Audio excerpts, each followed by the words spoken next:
What's good, everybody? It's your man, the myth, the legend, the voice, bringing you this week's timeout. This is where we take a step back and assess the game of life, looking to God for strategies to bring us true success. This week's thought: selfish. As the fights correspondent for MTV Sports, I give much of my time to studying and staying up to date regarding the worlds of boxing and MMA. To reach the top level, one must alienate themselves from family and friends to devote time to training. This is where they learn and refine the skills needed to be successful when they compete. Champions often have many years of training in at least one discipline. They've wrestled since they were 8. Their parents were boxers, so they grew up in the gym. Mom taught taekwondo. Dad was a karate sensei. Grandpa was a jiu-jitsu practitioner, and so on. To master their craft, they had to turn down party invites, reject the donuts at the office, sometimes spurn love to achieve greatness.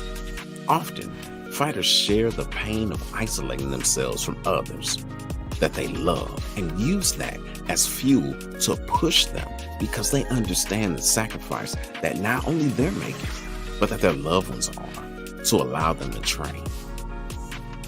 They dare not waste this opportunity by giving no less than their all to reach their goals. Will there be failures and setbacks? Yes, there will be. One thing that's frowned upon, though, in this community is failing to give your best, to leave it all in the arena of combat, to do anything less than go out on your shield. Now, should you be self-absorbed? No. But are there times that you must put your concerns first to be successful? Yes. The woman with the issue of blood had to have this kind of mindset. She had to fight her way through the crowd to get close enough to touch the hem of his garment. Like championship fighters, she had extraordinary faith, believing Jesus could do the miraculous, releasing her of what doctors could only make worse. Her faith was so great that she didn't need him to see her or even to lay hands on her. She believed that if she touched his cloak, she would be made whole. She fought through the crowd like those leaving a sporting event. Humbling and endangering her life, she took a low position to obtain her healing. Being in public was a burden on the community. Her very presence could harm and inconvenience others, causing them to be unclean.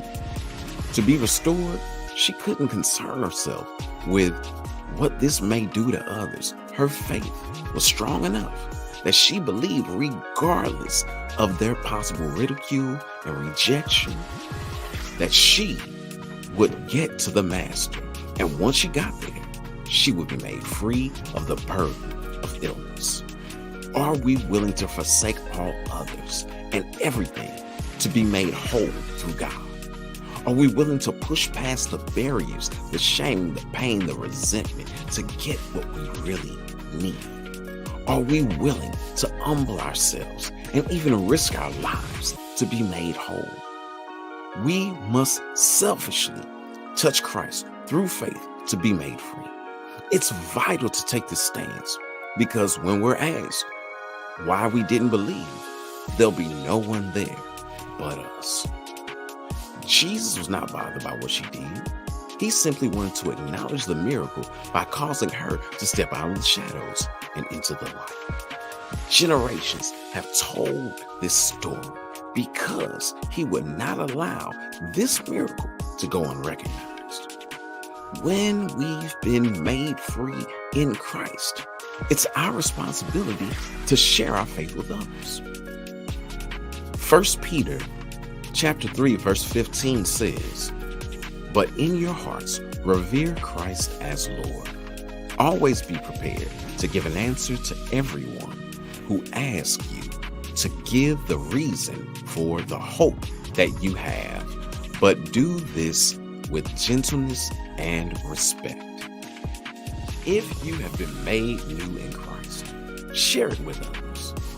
There is someone struggling with the same things that you did, and they need to know that there's hope for them as well. And it's in Christ Jesus. So here's the play. Selfishly pursue Christ with everything you have. Don't allow anyone or anything to keep you from connecting with Him, not even your perceived safety. Life in Christ supersedes everything else. It's your man, the myth, the legend, the voice with this week's Time Out. All right, time to get back in the game of life. Until next week, ready, break.